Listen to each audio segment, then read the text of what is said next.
qui? Celui-ci est le roi des... Le roi des Juifs. Amen. On acclame tous notre Dieu.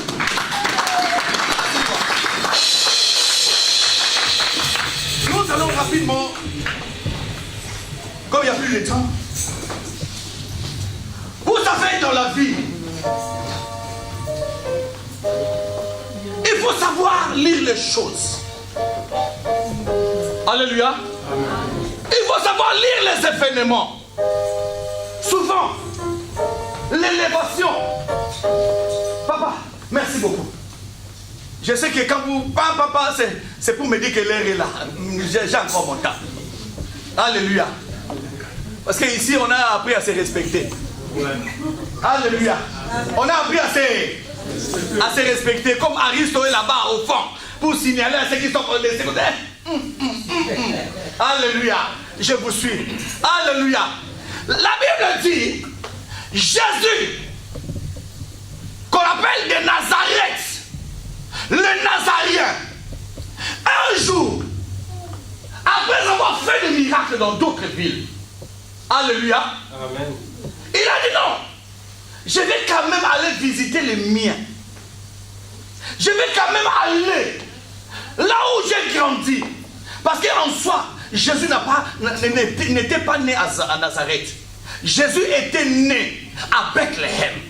Mais Marie et Joseph n'habitaient pas Bethléem. Écoutez-moi bien. Marie et Joseph n'habitaient pas Bethléem. Marie et Joseph habitaient Nazareth. Alléluia. Comme dans ce temps-là, Hérode avait déclaré et promulgué une loi qui disait que non, chaque personne en Israël devait rentrer dans sa ville natale pour s'enrôler. Alléluia. Dans sa ville natale pour s'enrôler. Voilà pourquoi on vous dira que Jésus, descendant de David. Alléluia. D'où est venu le point commun entre David et Jésus? C'était Bethléem. Alléluia. David était un ressortissant de Bethléem. David était né à Bethléem. La famille de David était la famille de Bethléem. Et nous voyons bien, quand nous lisons la généalogie de Jésus, nous trouvons Joseph, descendant, alléluia, de qui? De David. C'est Joseph qui était un ressortissant de Bethléem. Comme Joseph était fiancé et après marié, quand la Bible nous dit que Joseph a pris Marie comme femme, c'était déjà le mariage. Alléluia. Joseph a pris Marie. On nous parle de Joseph fiancé à Marie. Et après on nous dit que non, Joseph a dit quoi? Après l'apparition de l'ange, l'ange lui a dit, ne crains pas d'avoir Marie comme ta femme. Et aussitôt, Joseph est allé prendre Marie. Et la Bible nous pardonne un peu là. Ok? Dans les détails, la Bible ne nous donne pas tous les détails possibles. Alléluia. Pourquoi? Parce qu'on aura un livre volumineux. Alléluia. Mais en tant que des adultes, quand on dit on donne celui-là au mariage, hein? On lui donne à cet homme-là. Qu'est-ce que cela nous donne comme idée? C'est le mariage, n'est-ce pas? Quand je dis, je prends cette fille pour moi, cela veut dire quoi? Je la prends en mariage, n'est-ce pas? C'est ça ce qu'il voulait dire la Bible. La Bible dit, il a pris. Il est allé se faire recenser où? Dans la vie de Marie, dans la vie de Joseph. Pourquoi? Parce que Marie était la femme. C'est Joseph qui allait prendre sa famille pour se faire enrôler dans sa ville natale. Vous voyez? Quand on parle de David, Jésus, descendant de David, c'est par rapport à Bethléem. Et à la famille de Joseph. Joseph était dans la famille du roi David. Alléluia. Frères et sœurs, en revenant, c'est alors qu'ils sont rentrés dans leur ville natale. Jésus a grandi là-bas. Jésus a fait tout ce que vous pouvez imaginer là-bas comme un enfant. Mais Jésus, après avoir quitté Bethléem, il est allé directement en Égypte. C'est en rentrant qu'il est venu vivre où? À Nazareth. Alléluia. Frères et sœurs, ici nous voyons Jésus revenir où? À Nazareth. Jésus a dit non, je vais revenir pour voir les siens. Comme lui-même il avait dit que non, si tu crois, tu seras sauvé, toi et ta famille. Comme exemple, il est parti dans sa famille. Nazareth était sa famille pour évangéliser sa famille. Arrivé là-bas, frères et sœurs, la première opposition dans le monde ne viendra que de ceux-là qui te connaissent bien. Alléluia. Amen. Ne viendra de qui? De ceux-là qui te connaissent bien. Ils ont dit non. Jésus est venu. Il a commencé à évangéliser à Nazareth. Frères et sœurs, les gens de Nazareth, au lieu d'apprécier qu'un de leurs est sorti, un de leurs a été béni, ils ont commencé à critiquer. Ils ont dit, oh, n'est-ce pas là Jésus? On le connaît, non? On connaît son enfance. Il était ici, fils de charpentier. Frère, laisse-moi te dire une chose. Le dimanche passé, j'avais dit, même si mon père était charpentier, mais ma destinée n'est pas celle de mon père. Amen. Mon père était charpentier, mon président de la République. Mon père était charpentier. Moi je suis élevé. Mon père était charpentier. Mais Dieu me fait grâce de voir sa gloire. Mon père était charpentier. Mais cela ne signifie pas que moi aussi je serai charpentier. La Bible dit, il fait grâce à qui? Les gens commençaient à les dénigrer, à parler du mal. Tu sais, quand on appelait Jésus fils de charpentier, ce n'était pas dans le bon sens. C'était pour le dénigrer, que tu ne peux rien nous dire. Tu étais ici, vendeur de chaises. Frères et sœurs, ne me colle pas cette étiquette-là. Parce que mon passé, c'est mon passé. Aujourd'hui, je vis mon futur. Alléluia. Oui, moi, ce qui est important dans ma vie, ce n'est pas mon passé. Ce qui est important dans ma vie, c'est mon futur. Amen.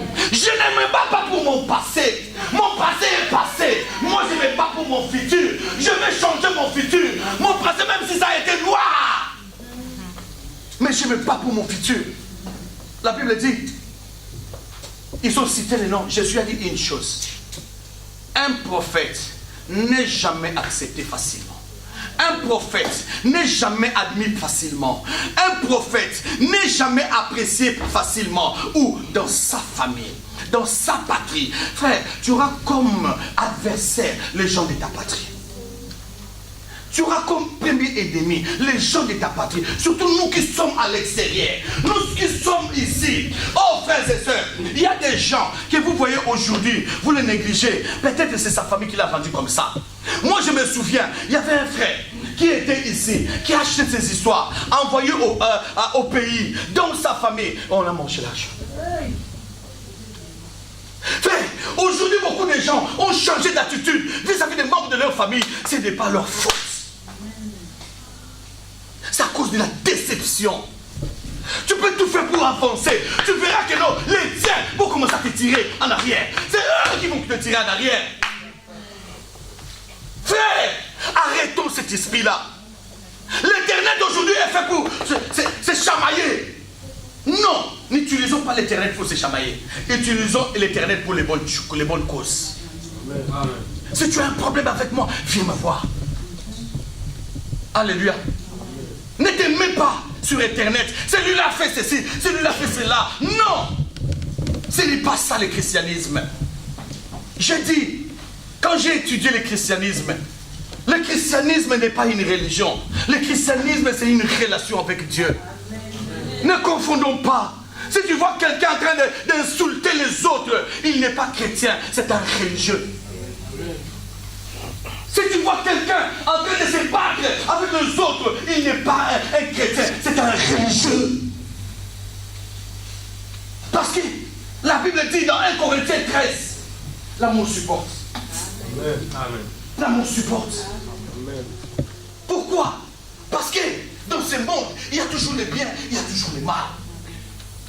Frères et sœurs, la Bible dit, ils ont commencé à faire ça.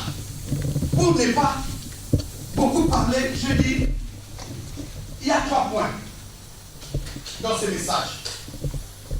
À part la dispensation que nous avons vue la semaine passée, nous voyons que non, Jésus était différent des gens de Bethléem. À cause de quoi? De la grâce de Dieu. Alléluia.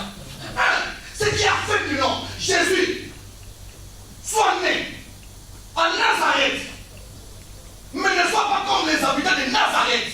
C'est la grâce de Dieu. Frères et sœurs, je veux te dire une chose. Tu peux être différent. Si tu demandes à Dieu d'avoir cette grâce-là, d'être différent dans ta famille, il est fait. Amen. Frère, j'ai vu des gens, dans la famille, les gens ne se marient pas. Mais il est venu en Christ. Il a cherché l'Éternel. Il a dit, Seigneur, moi je ne serai pas comme eux. Non, je ne serai pas comme eux. Fais-moi une personne différente. Aujourd'hui, elle est différente. Amen. La Bible dit, tout est possible à celui qui croit. Amen. Rien n'est impossible à notre Dieu. Frère, à part la grâce de Dieu, il y a les premières barrières qui nous empêchent. Et qui ça? Le premier barrière qui nous empêche d'avancer dans la vie, c'est la nature humaine. La nature humaine. Premier point. Nous voyons dans le livre, dans le Nouveau Testament. Pour ne pas parler du Nouveau Testament, allons dans l'Ancien Testament. Frères et sœurs, dans l'Ancien Testament, il y a seulement 4 femmes qui ont marqué l'Ancien Testament, qui ont vu leur nom être écrit dans la généalogie de Jésus. Et ces 4 femmes-là avaient de bons esprits. La première femme, c'était qui? Rahab, la prostituée. Alléluia. Hein? Oui, dans le Nouveau Testament. Parce que dans l'Ancien Testament, on n'avait pas besoin des femmes. Alléluia. On parlait plus des hommes. Mais quand Jésus est venu avec la grâce, la première chose que Jésus a commencé à faire, il a commencé à élever la femme. Le premier miracle de Jésus était une demande d'une femme. Et non des apôtres. Marie est venue. Jésus, il n'y a plus de vin. Si c'était dans l'Ancien Testament, elle allait avoir une réponse, elle allait regretter. Que le Seigneur bénisse.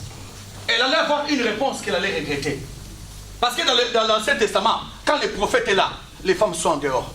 Amen. Alléluia. Amen. Souvenez-vous du livre de qui? D'Esther. Alléluia. D'Esther. La femme qui vivait avec le roi, qui dormait avec le roi, mais n'avait pas la permission d'entrer dans le bureau du roi. Mais quand Jésus est venu, on a commencé à citer les femmes. La première femme dans la lignée de Jésus, c'était une prostituée. Elle s'appelait Rahab. Regardez là où est venu Jésus. Si tu suis la lignée de Jésus, c'est une lignée donc, contestable. Tu peux dire que non, un prophète ne peut pas naître ou dans une famille où l'arrière-grand-mère était prostituée, connue de tout le monde. Et deuxième femme, vous savez c'est qui? Hein? Dans la lignée de Jésus. Vous savez c'est qui? La deuxième femme qu'on a citée. Tamar! Vous connaissez l'histoire de Tamar? Elle a couché avec son beau-père, Juda. Elle a eu 2 enfants, 2 jumeaux avec son beau-père. Parce que son beau-père lui refusait de lui donner ses enfants. C'est là où Jésus est venu. Deuxième grand-mère de Jésus, prostituée encore. Vous savez le troisième, c'est qui? Hein? Troisième, c'est qui? Hein? Troisième, c'est qui? Hein? Eh Jésus, Bathsheba. Bathsheba. La femme d'Élie. Que David avait pris. Alléluia. Connu de tout le monde. femme de toute la ville qu'elle était, la femme d'Iri. La femme de la honte. Et c'est là où Jésus est venu. La quatrième, vous connaissez? Hein? Vous connaissez la quatrième? Hein? Vous connaissez la quatrième? Oh! Mais quand on parle de David, on voit qui? Hein? La Moabite! La femme de Boaz! Qui a engendré Obed! Alléluia! A engendré Isaïe! Isaïe a engendré le roi David. Frères et sœurs, quand tu vois la lignée de Jésus, lignée contestable. Jésus a grandi dans la contestation. Tout ce que Jésus faisait dans la contestation, j'ai compris dans la vie. Le secret de l'élévation, c'est quand tu es entouré des gens qui te contestent. Amen. Papa, tu as les lunettes. J'ai dit ceci. Le secret dans la vie, pour avancer, tu dois non pas seulement avoir des gens qui t'apprécient, mais des gens qui te contestent. Parce que les gens qui te contestent feront en sorte que toi tu évolues. Amen. Amen. Les gens qui t'aiment vont te protéger. Mais les gens qui te contestent, c'est à cause de ces challenges que tu vas évoluer. Amen. S'il n'y a pas Messi, il n'y aura pas Cristiano Ronaldo. S'il y a Cristiano Ronaldo, il y aura toujours Messi. Alléluia. Amen. Alléluia. Amen. Parce que quand Messi voit comme ça, il voit Cristiano, il dit je vais faire des efforts. Cette année, j'aurai encore les ballons d'or. Cristiano, quand il voit Messi, il dit non, je ne le laisse pas. Cette année, c'est moi. Et ce challenge fait en sorte que non, il travaille plus encore davantage. Alléluia. Amen. Alléluia. Amen. Alléluia. Amen. Ça, c'est notre première barrière, c'est la nature humaine. Je vais donner un exemple. Frères et sœurs, surtout à nos sœurs qui sont ici. Frères, nos sœurs, nous sommes dans un pays d'opportunités. Nous sommes dans un continent d'opportunités. L'Europe, ce n'est pas comme l'Afrique. Alléluia. Amen. Alléluia. Amen. L'Europe, en tant qu'une femme, tu peux travailler honnêtement et aider ta famille. Alléluia. Amen. La plupart des gens qui ont amené les gens en Europe, ce n'est pas les hommes. Ce sont plus les femmes. Amen. Alléluia. Moi-même, je suis le fruit. Celui qui m'a payé les billets, c'est ma soeur. Alors que j'ai un père pasteur. Des années. 25 ans, doyen. Alléluia. En France. Mais, il te dit, toi tu es un serviteur de Dieu, le Dieu que tu sers. Il te dit, papa, le Dieu que je sers, mais il y a une responsabilité de père aussi. Bon, comme moi je suis un sacrificateur. J'ai toujours été un sacrificateur dès la naissance. Alléluia. Dès ma naissance, j'ai toujours été un sacrificateur. Je me suis battu. Je me suis battu pour frayer mon chemin. Même aujourd'hui, la charité, c'est parmi les églises qui s'est battue à mort pour ne fût-ce qu'avoir cette salle. Amen. Mais ce n'est pas encore fini. Amen. Nous entrons dans les années d'étonnement. Nous entrons dans les années d'étonnement. Pourquoi? Parce que Jésus-Christ est notre secret. Jésus-Christ est notre base. Jésus-Christ est notre ami. Jésus-Christ est la tête de cette église. Frères et sœurs, écoutez. La femme, le sœur, première barrière. Ne dis pas dans la vie que je suis une femme, je ne peux pas faire ceci. Non. Ne te limite pas. Aujourd'hui, les femmes, surtout vous croyez que non, pour avoir des papiers, il faut avoir la grossesse même d'un fou. Hein? Regardez sur Facebook. Même pas 3 mois. Pasteur, j'ai accouché. Dis-moi, pasteur, je me suis marié d'abord. Après, tu me présentes l'enfant. Mais sur Facebook, nous voyons, on nous présente les enfants. Les papas derrière. Au lieu de commencer par les papas et l'enfant, dans l'ordre normal, mais on nous présente. Pasteur, j'ai enfanté. Comme la Bible dit toujours bénissez. Je dis, maman, que Dieu vous bénisse. En regrettant. Dieu bénisse. Dieu bénisse. Alléluia. Parce que l'enfant c'est un innocent. J'ai fini par dire, maman, Dieu te bénisse. Si tu me vois la voix baissée, sache-le que non, c'est une bénédiction qui n'est pas. Tu vois la cuillère. Quand on prend la nourriture comme ça, non. Mais il y a des bénédictions, on remplace la cuillère. Comme ça. Tu auras seulement des graines. Alléluia. Alléluia. Alléluia. Pourquoi? Parce que tout père aime être honoré. La fierté d'un père, quand sa fille réussit. Quand la fille réussit, c'est l'enfant du père. Quand la fille ne réussit pas, c'est l'enfant de la mère. Ce n'est pas notre problème. N'est-ce pas? Dans le jardin d'Éden, c'était comme ça. C'est la femme que tu as mis à côté de la femme que tu as mis à côté de moi, l'innocence. N'est-ce pas? Mais en oubliant que tu étais le gérant de la femme.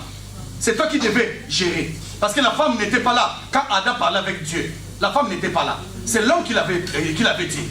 Alléluia. Au lieu de dire et de veiller, il a laissé la femme comme ça. Alors pourquoi? Papa Coco, veille sur ta femme, hein, que quelqu'un vient et dit sur les oreilles. Papa, je ne dis pas que non. Il faut monter les muscles, non. Parle, dis. Mon frère, que ça soit la dernière, hein, bibliquement parlant. Voilà. Alléluia. Ne t'approche plus des oreilles de ma femme par l'amour de Dieu. Amen. Amen. Alléluia. Amen. Je demande au Saint-Esprit de te toucher et de te donner la sagesse. Alléluia. Que tu le fasses plus jamais. Jamais. Amen. Et si tu dis ça, ce n'est pas un péché. Je te dis, ce n'est pas un péché. Amen. La Bible dit, résistez au diable. Il fuira loin de. Premier obstacle. C'est ça, aujourd'hui, premier obstacle dans la vie. Parce que les sœurs se disent que non, comme j'ai fait en Europe, je dois avoir les papiers. Système quoi? Macrov. Macroède. On vous l'appelle comment? Microève. Microède, hein? Microv. Microève. Maman, comme vous avez dit là. Micro, mais c'est micro. La fin vous ajoutez. Alléluia. La fin vous ajoutez, mais c'est dit micro. Les femmes aujourd'hui aiment quand elles vont en Europe. Hein? C'est comme si on leur met la nourriture. Elle fait entrer dans cette histoire-là. Et dans 5 minutes. Ça devient quoi? Chaud. Directement, elle commence à marcher. La vie n'est pas comme ça. La vie n'est pas comme ça. La vie n'est pas comme ça. La vie a des étapes. Amen. La vie a des étapes, papa. Amen. Si tu veux bien savourer la vie, il faut avoir une histoire. Amen. Alléluia. Amen. Il faut avoir une histoire. Je suis venu, j'ai commencé comme ça, j'ai souffert, j'ai fait ceci, je suis passé par là, je suis passé par là, j'ai été comme ça, je suis venu comme ça, je suis venu comme ça, et alors que je suis venu, qu'est-ce que je suis? Il y a des gens qui aiment être Adam. Né dans le jardin d'Éden, il a tout trouvé. Alléluia. Adam n'avait pas souffert. Directement né dans le jardin d'Éden. Pomme était là. Tout était là. Adam ne connaissait pas la faim. Alléluia. Adam ne connaissait pas la maladie. Pas de moustiques. Les moustiques ont été créés en Égypte. Alléluia. Alléluia. Adam ne connaissait pas que non, un lion peut venir gronder. Jamais. D'ailleurs, c'est Adam qui avait donné le nom au lion. Il a dit, toi